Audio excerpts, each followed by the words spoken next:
and welcome to the Vocal Fries Podcast, the podcast about linguistic discrimination. I'm Carrie Gillen. And I'm Megan Figueroa. Oh, Carrie, are we supposed to be enemies now? Yeah, well, as far as I can tell, yes, we are in the beginning of a trade war, possibly more than that at some point. Oh my god. Yeah, I don't know if you saw, but Trudeau was caught on a hot mic basically saying, no, Trump is serious. He wants to take over Canada for our natural resources. Really? I don't know what to say. I'm sorry. Yeah, it's not your fault, but yes, thank you. I know. Yeah, as an American, I'm so sorry. Sorry that your didn't... fellow nation members didn't vote properly. Yeah, I was going to say I voted properly, but yeah. Yeah, I'm sorry that they didn't. Or they stayed home and didn't vote at all, is what it really is. It's a lot of people stayed home, yeah. Yeah. Just couldn't be bothered to vote for a black woman. Yeah, exactly. Well, anyways. Yeah, anyways, indeed. Not that this is like a lot lighter, but oh well. One of our patrons sent us an article from the LA Times, which I recognize we have some issues with the owner of the LA Times, but they still do some good work. Yeah, they do. So the article said it's Asian communities face language barriers during LA wildfires, UCLA study says. Wow. Yeah, these might not be things you think about because you're just thinking about like people evacuating the fire. But yeah, there are people who do face language barriers, and anytime there's an emergency, that becomes an issue. Yeah, disaster, anything, COVID, those kind of things. Yeah.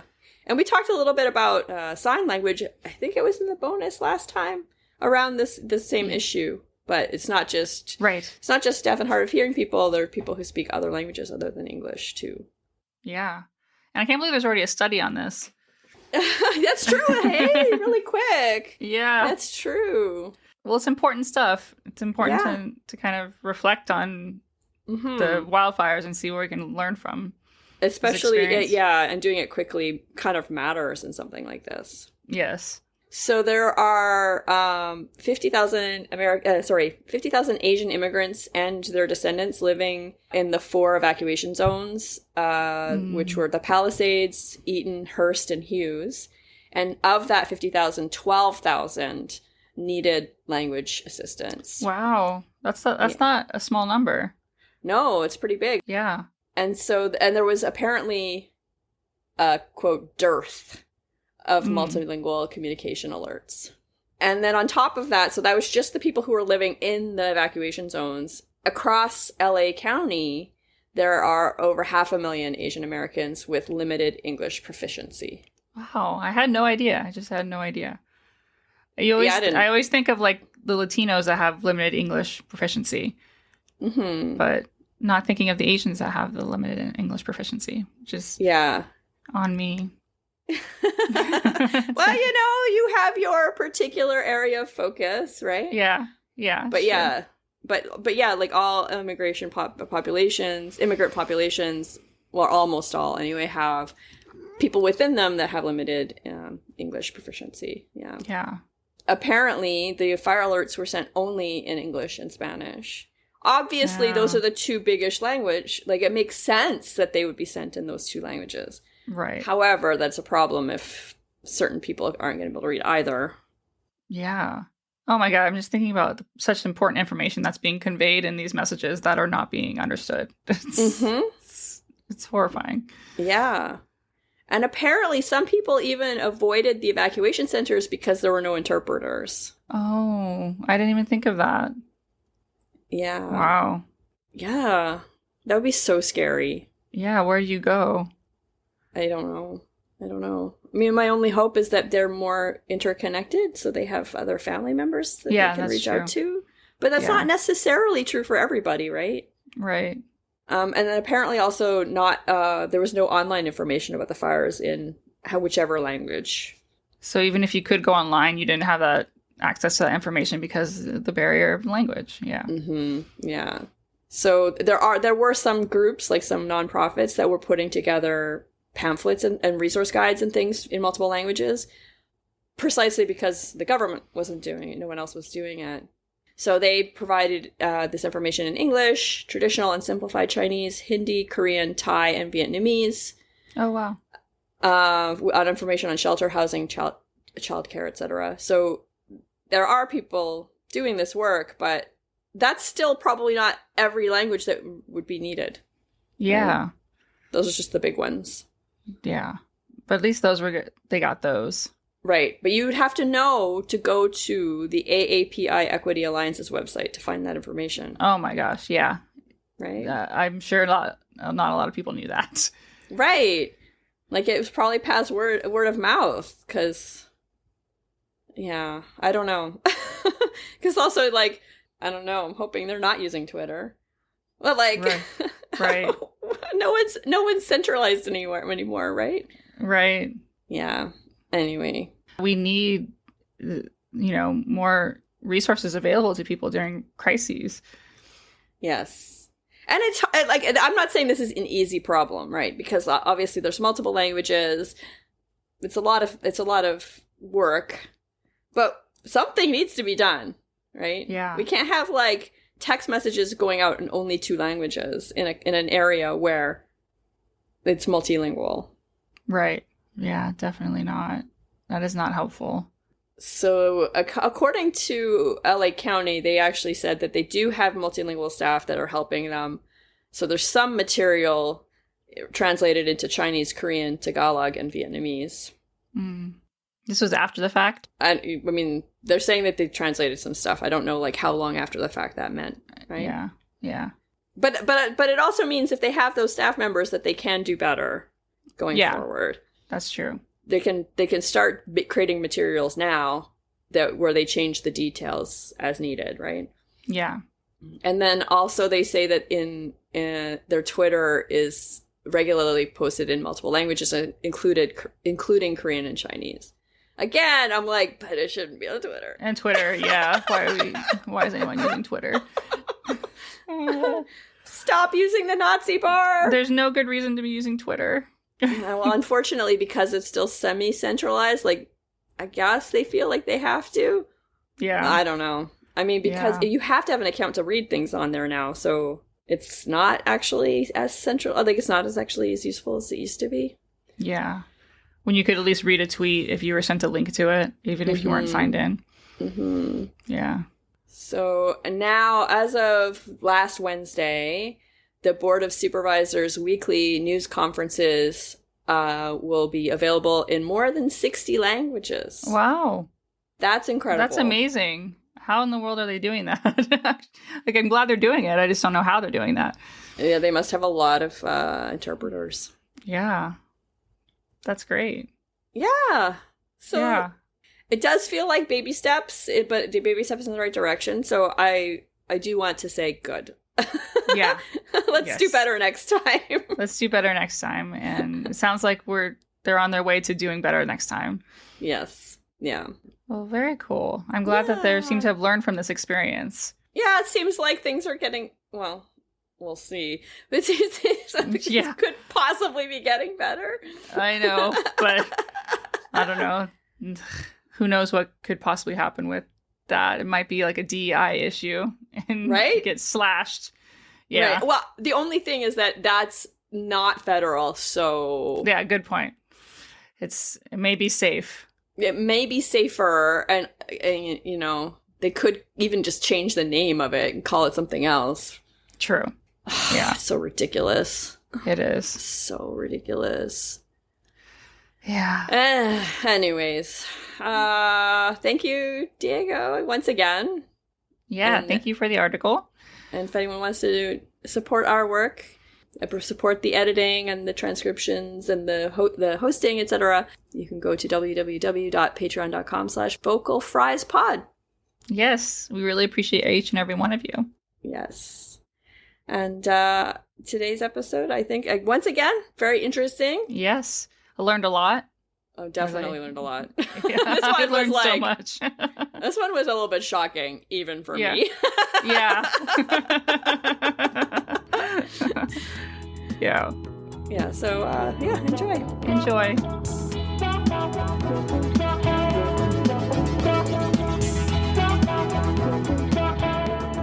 Today, we're very excited to have Massimiliano Canzanella, who's the author of the books Lia Vule and Non me riuscirà niente, which are also available in English under the titles Set Your Soul to It and You Don't Say. Through a student-run charity, Language for Water, he taught Neapolitan language and culture at Glasgow University from 2019 to 2023, and we are here to talk to him about Neapolitan language. So welcome. Oh, thank you so much for having me. Thank you. Oh, thank you. We're really excited to have you. We barely touch the more endangered languages of Europe. So let's start off with the most basic question. What is Neapolitan? Hi, we're Meg and Jessica from the podcast Desperately Seeking the 80s. Are you a Gen Xer longing to reconnect with your misspent youth? Are you a millennial who tugs on their leg warmers to dance to the Flashdance soundtrack? Maybe you're a Gen Zer who thinks the 80s might have been the coolest decade ever, but don't know why. Search no more. Desperately Seeking the 80s stirs up the weird, educational, and wonderful about New York City when Koch was mayor, Reagan was in the White House, and we wanted our MTV. Find us on Apple Podcasts, Spotify, and anywhere you listen to your podcasts. Well, Neapolitan is the language that supplanted Latin towards the end of the first century Common Era. Latin was almost exclusively reserved for written purposes, and the Neapolitan vernacular took over the spoken sphere. Although it was also reserved for some written purposes, such as in the case of the Placito di Capua, which was a document which was used to settle a dispute about a number of lands in the area, and eventually was used by illustrious figures such as Thomas Aquinas during the Lent of 1273. In the church of San Domenico Maggiore, he gave a series of lectures and sermons, lectures on highly complex topics. It was mostly then reserved for spoken purposes, even though most scholars will say that Thomas Aquinas must have used some form of written preparation for these lectures and talks. And then the rest is history, as they say. So the rest is what happened in Tuscany in the early 14th century with the advent of this new class of merchants, traders, and bankers and writers who promoted their language and their literature and their businesses with a vengeance, just without any concern really for any other local culture. And Neapolitan sadly was one of the first languages that the Tuscans encountered on their way to expanding their financial aims. So according to the historian and philosopher Benedetto Croce, during the early 14th century, during the Angevin dynasty in Naples, the French king, Charles I, invited a number of bankers from Tuscany, a significant number of bankers, and that way that created the first friction, the first cultural shock. But that, interestingly, was also the very first instance of racialization of the Neapolitan language. In a letter by Cino da Pistoia, written in the year 1330, he's already referring to Naples, essentially, to the Neapolitan kingdom as a servile land. A little bit worse than that, then again, Croce mentions that in a letter sent, in a sonnet actually, by Luigi Pulci, sent to Lorenzo Magnifico in 1471, he essentially, this is my translation, but essentially just says, I have heard dogs bark better than wow. Neapolitans speak. So it was an actual love at first sight. And it's quite astonishing to see that sort of bigotry has never left that sort of region, that sort of cultural entity that is essentially the Italian bourgeoisie. Has always had a specific hatred for the Neapolitan language and culture. Wow. Yeah. I'm still reeling over. Yeah. The language used there is so, I shouldn't be shocked, and yet I am. That, yeah. Continue.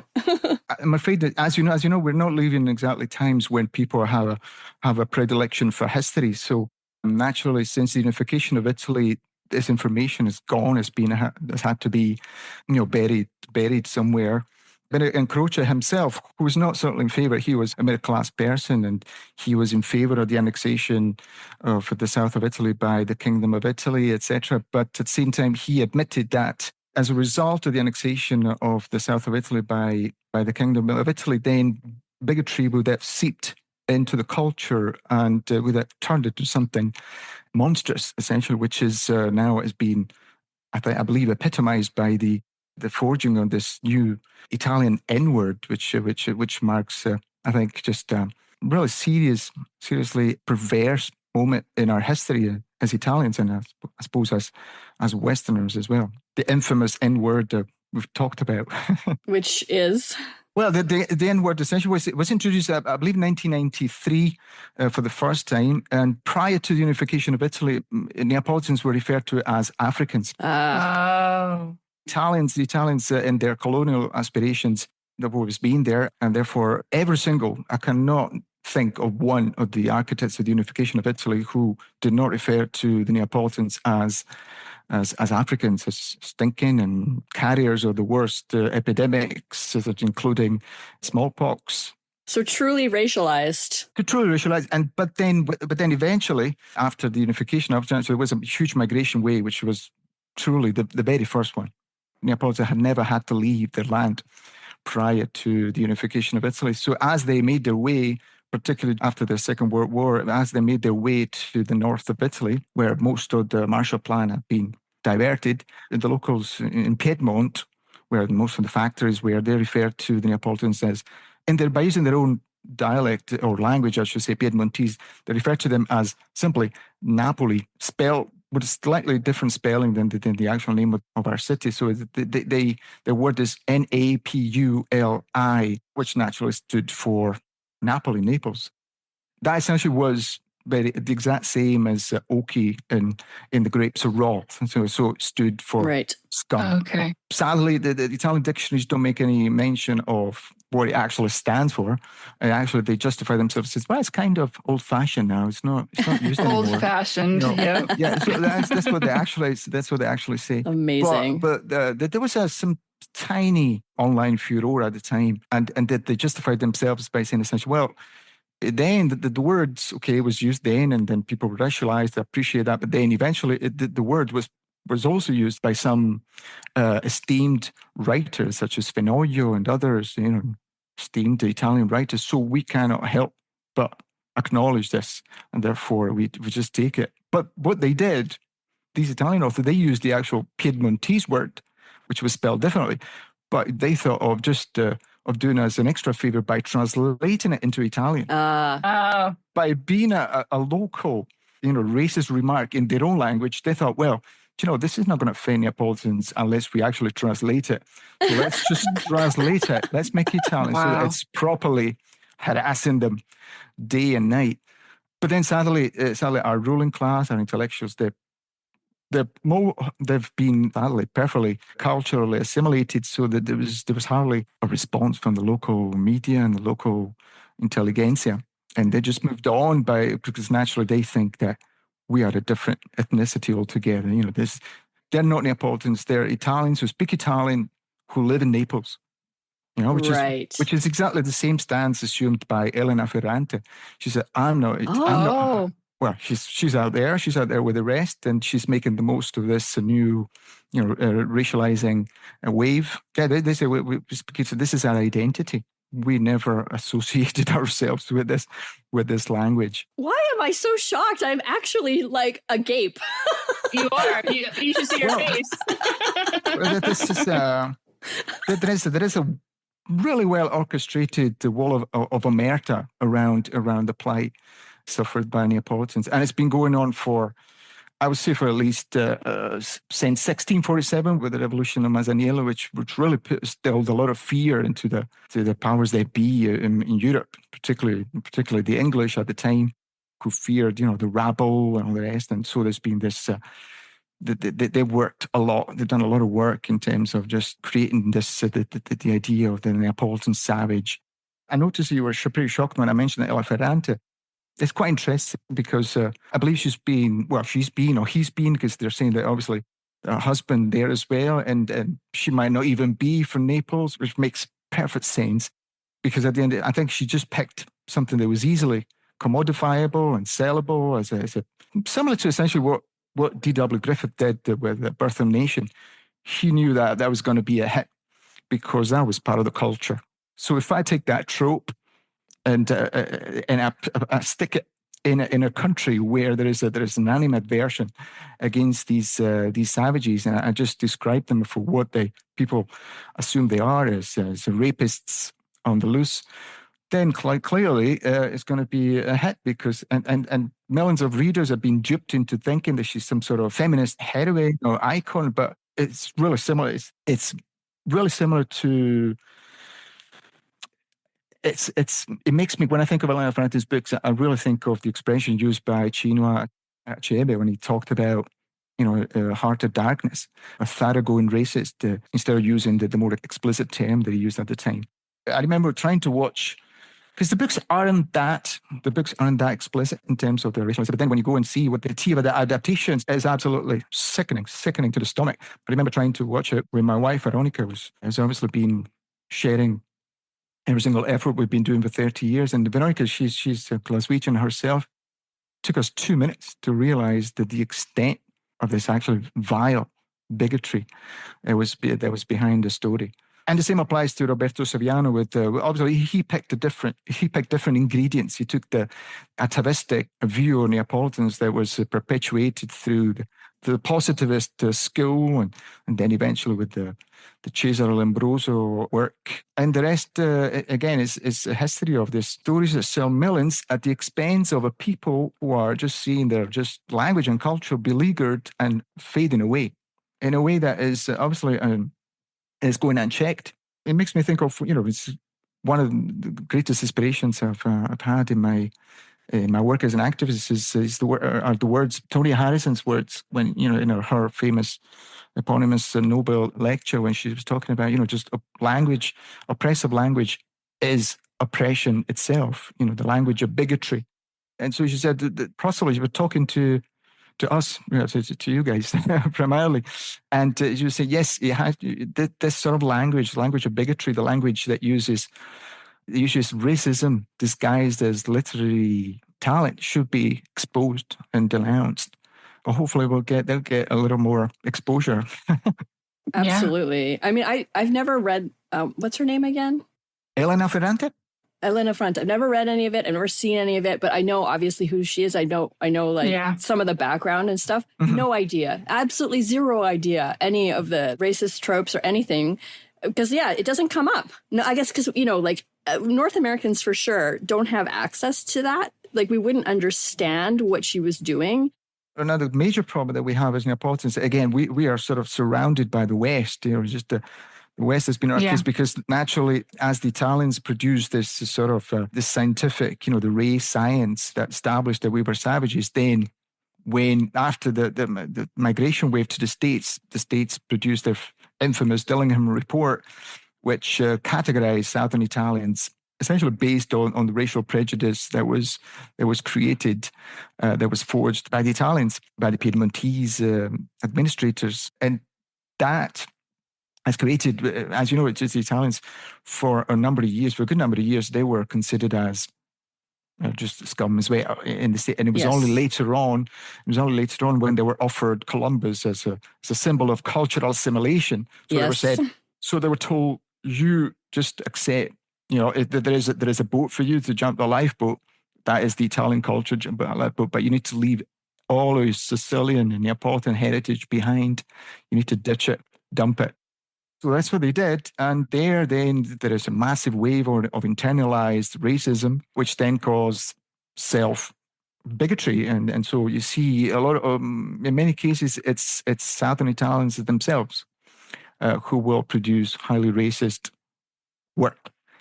Because as far as they're concerned, like in the case of Elena Ferrante, let's imagine she's from Naples, but as far as she's concerned, she's not, we don't have anything in common. She will now not have anything in common with anyone who speaks Neapolitan, because that is completely different ethnicity. And yeah.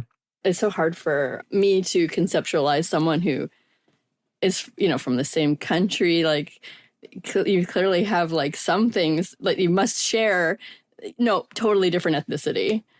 Yeah, it's really hard for me. Well, but that's essential. At the end, that's what the Italian Renaissance was based on Greek civilization, and Greek were just as much as they were smart at fighting, colonizing. They were really dumb in thinking that next door person was barbaric just because they didn't speak the same language. So as this idea of this alterity, this idea of just being able to stigmatize others in order to, at the end of the day, to control them. Because right, yeah, They don't even think it. They don't even believe in the inferiority of the other person, but it's just instrumental to their thirst for domination at the end of the day. It's just the 101 of human anthropology at the end of the day. So obviously Neapolitan and Italian are both the descendants of Latin, but like how closely related are they? Well, the similitudes that you will find are just a result of the imposition of the Italian language that really only took off after the Second World War when the plebeians, because up to this very day, you read in the Italian press, in local press as well, the expression plebeian, the plebs, they're referring to the working class, the lowest strata, the working class, they refer to as plebeians, which is cowardly in itself as far as I'm concerned, especially if it's coming from the lefty liberals.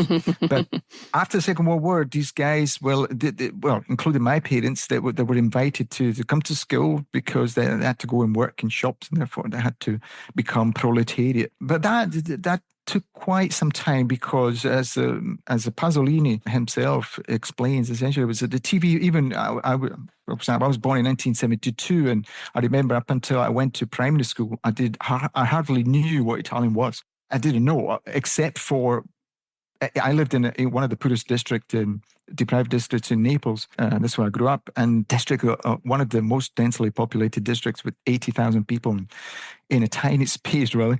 I can't remember one person who spoke one word of Italian. And naturally, we were a perfectly ghettoized area where Italians were essentially seen as aliens. These aliens we were supposed to acknowledge. And so I knew as a kid, I knew that then eventually I was going to go to this school. I was going to have to learn this alien language because it was for my own good, apparently, even though I never believed it, to be honest with you, because I knew I was, the bargain. It wasn't going to be a bargain. The only presence that I felt, the Italian presence, was the TV and the couple of programs that you got in the afternoon, really, because the morning was just music. And then eventually in 1980s and 90s, this TV was pervasive. And then from being its own distinctive language, it's now turned into hardly distinguishable linguistic entity, because in the past 30 years, with more and more pressure in terms of the precarious situation in terms of jobs availability, etc. As all of these factors have done so that people have just said, well, do you know what? I'm just going to learn Italian. I'm just going to get myself a job. But at the same time, schools aren't that great. The facilities aren't that great. And also, I think it's the language attrition is what they actually want. They don't want people to absolutely dump Neapolitan, because they're quite happy with, with just the students from the South, particularly from the lowest classes, they're quite happy with them struggling to even learn Italian. As far as they're concerned, it's functional for the greater good of the country. This is reminding me of the US too, where there's similar things happening with Spanish, and I'm just blown away. I didn't know this was happening. Yeah.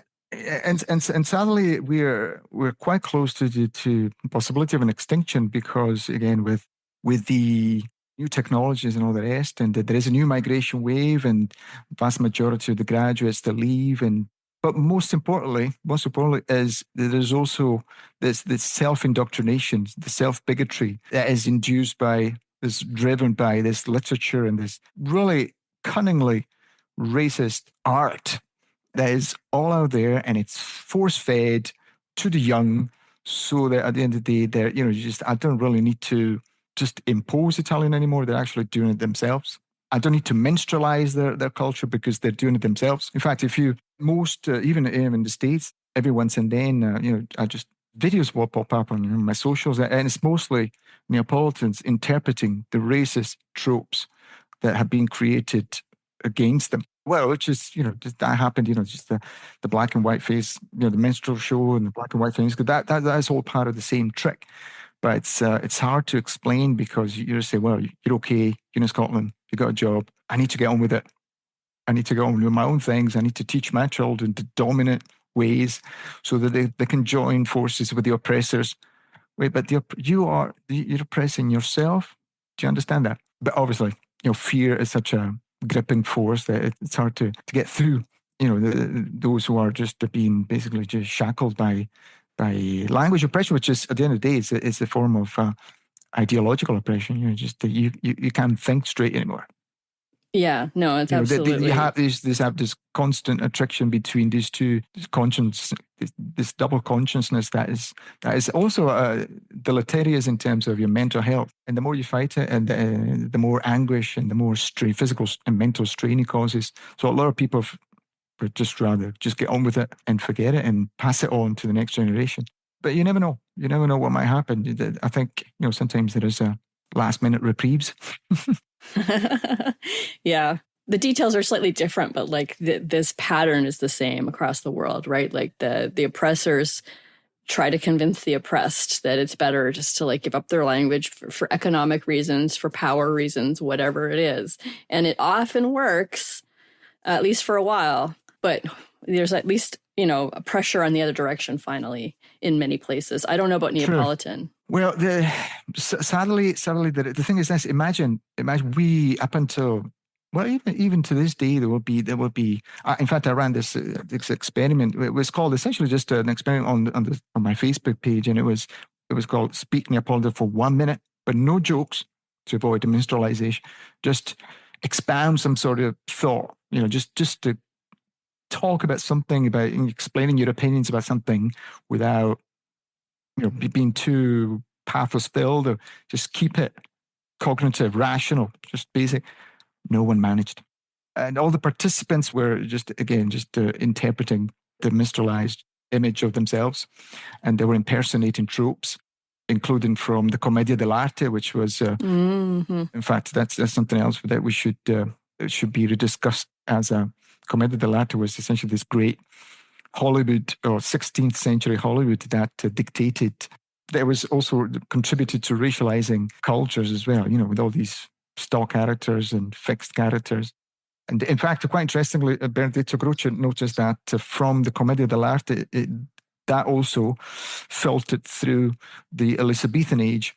And there are two characters from the Commedia dell'arte, Stefano and Trinculo, which then appeared in Shakespeare's The Tempest. Europe is such a small world, Yeah. Yes. Yeah. Yes. Commedia dell'arte is like impacted, like it's still to this day. You can draw a straight line to like how comedy is today. Like it's such a huge thing. So is there a Neapolitan character, like stock character? Pulcinella, that was the stock character. Thank goodness. Then, which then in England arrived as Punch and Judy. Oh, see? Yeah. Yep.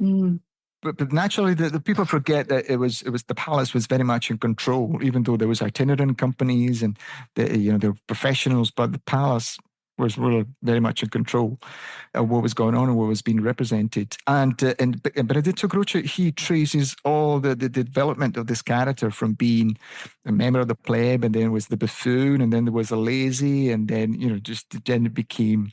Finally, now is synonymous with the idol and the buffoon. Even though there are other representation of Pulcinella which are a lot more dignified, and for example, but they mostly come from abroad. In fact, I used one of them from my first novel, Les Volets, and it's by a French author called Octave Fouillet. Where even though Pulcinella's got a hump, quite ugly, quite freakishly looking, but at the same time he wants to educate themselves. And he wants to, just spend all the money he makes to help his family. And the king is really nice and helpful.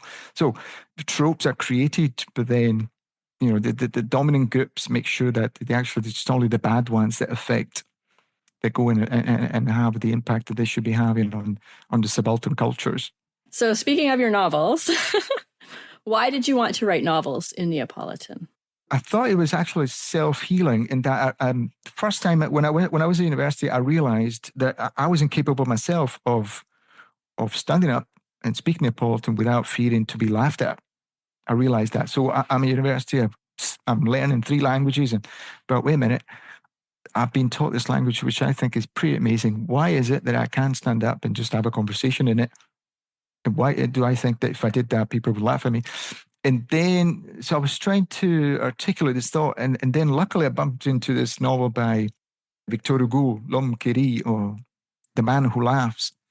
And then it all clicked, in terms of stigmatization. So it's a story which also inspired the Joker in Batman. So it's this kid, essentially, an aristocratic kid He was kidnapped and was sold to itinerant entertainers who carve a smile on his face. And so essentially just this boy just suddenly has this perpetual grin on his face. And the comprachicos and these itinerant performers, they turn him into an attraction.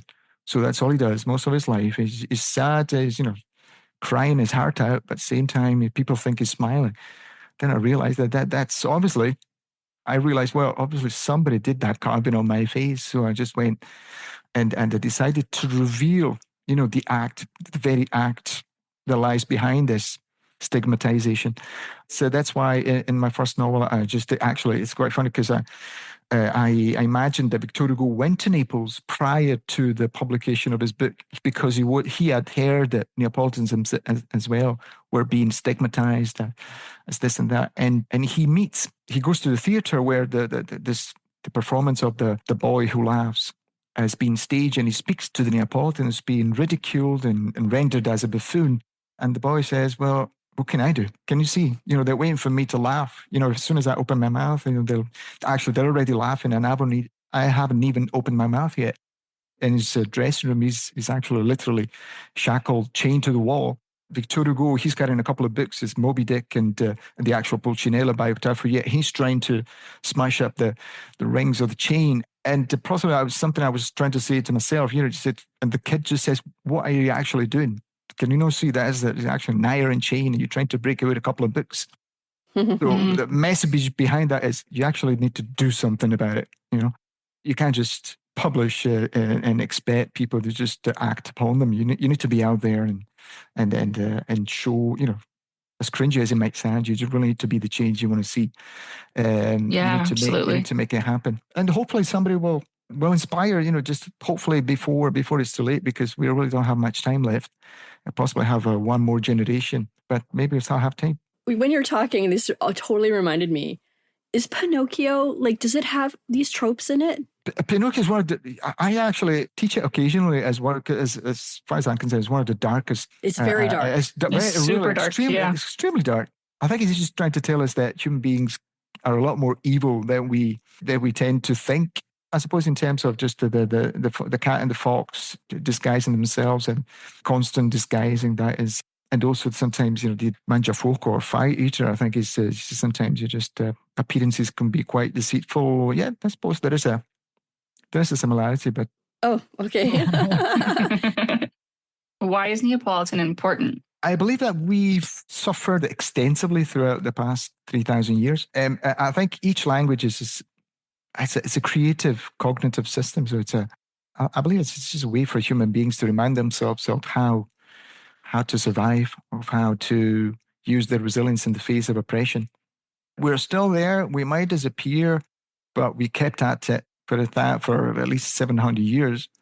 And so even the mere, the mere fact that we were able to oppose this evil force, then might inspire others that who might be able to survive. So you've already kind of talked about this, but I still feel like maybe I'm missing some part of the picture. So why is it that Neapolitan is stigmatized? It's stigmatized. I think the stigmatization, I believe, is just one of those inherent features of what we normally refer to as civilization. So I think that the patriarchal civilization is founded, I believe, on sublimating emotions that some decide that should be handled by others. So Neapolitans are being stigmatized because there are some who cannot handle their own inner feeling, troubling feeling of inadequacy in terms of being unable to interpret the universe, in terms of coming up with some sort of definitive formula to interpret it. We see this out there today. Folks who want to colonize other planets because they think it's all been sorted out. There's nothing else. There's no God, and we should all move on and colonize. And it doesn't matter if these rockets are built by some stupid third or fourth world country, or where God knows what kind of language they speak there. So yeah, I think we were just. I think in many cases it's not even a matter. It's just a matter of being in the wrong place at the wrong time. It's not the Tuscans didn't stigmatize Neapolitan because they had a particular hatred for Neapolitan. Had there been another distinctive, confident culture, they would have gone for them. So because that's the only way they can, feel confident themselves. They were just in the way. Yeah, in the way of these bullies, because at the end of the day, that's what they are. Yeah, 100%. Yeah, absolutely. I mean, it seems to me like what you're describing also is fascism, right? Like these are the seeds of fascism, and it's we're all participating in it too. Whenever we participate in like stigmatizing. Well, this goes back to it's actually very well known, but they make a point of neglecting him. Another hugely influential thinker, a speaker on Neapolitan, Giambattista Vico. He it's quite interesting because you can hardly find a paper on Giambattista Vico that deals with this idea of plebeian philology and how that was, Giambattista Vico was also inspired by Joyce and Finnegan's Wake, but is mostly known for his cycles of history. We go from instinctual nature to a more hero, and then finally to the age of reason. But Giambattista Vico precisely points out that you can only get to the age of reason when human beings realize that they are equal. And equality can only be achieved when the plebeians use their own plebeian philology, their own plebeian, they regain control of their own imagery and their own presence in the world until they impose equality. Maybe impose is the wrong word, but that is, and it's quite interesting that they make it that precisely go round all the points that really they want to avoid on purpose. I think Vico called it the barbarism of reflection. That was the stage essentially where humanity stalled, and opinion. Basically, each person, each culture had their own opinion, and that there was no way to reconcile them. The point is that the lower classes are being homogenized so much they've lost class consciousness. And there is no way, and unless you regain class consciousness through your own native language, then there is no way that you can facilitate this equality that would then bring about social justice. Oh my God, that's so dire. Yeah, that is so dire. Because think about how many people have lost connection to what would have been their native language, right? Like I've talked a little bit about this on the show, but I thought that all my ancestors until, I don't know, very far back spoke English, but I found out actually, no, there were some Gaelic speakers. I just would no connection. I didn't know. So That's anyway, amazing. What can our listeners do to support Neapolitan? Well, I was thinking about it, and I think it's about whether people are still interested in checking out the other side of the coin, which is becoming more and more rare. People are quite happy with the mainstream, and they're not really willing to look elsewhere. So if you're willing to look at the other side of the coin, then you should, next time maybe, I suppose, give my books a go. Yes, absolutely. That could be a starting point. But otherwise, next time you go to Naples, maybe just, instead of just allowing them, because the Neapolitans will, if you really have a chat with the Neapolitan, they will laugh anything off. They will just pretend that, because it's really hard to deal with. Yeah. But instead of just having just a casual, fleeting conversation, maybe if you really want to understand what a Neapolitan is feeling, then just wait until all the noise dies out and listen to what they're saying. Possibly they're in Neapolitan, and you will understand. You'll understand an emotional sphere that you couldn't access through any of the literature, the mainstream literature that you will find. I think there's a great quote by Fellini that says, if we all were a lot quieter, then there's so much more that we could understand. I think it's from the La Voce della Luna, the moon's voice. If we're all shut up, then there's so much more that we could understand, because we just tend to chat people up and think that the more words, the more understanding. Just shush and listen to what they're saying and trying to really get through their feelings beyond the walls of this protection that they put on to deflect, the grief that I have to suffer on a daily basis. Yes, listen. We should all listen. We should all listen to each other. Understand, not to respond. Yeah. Sounds good. That does sound good.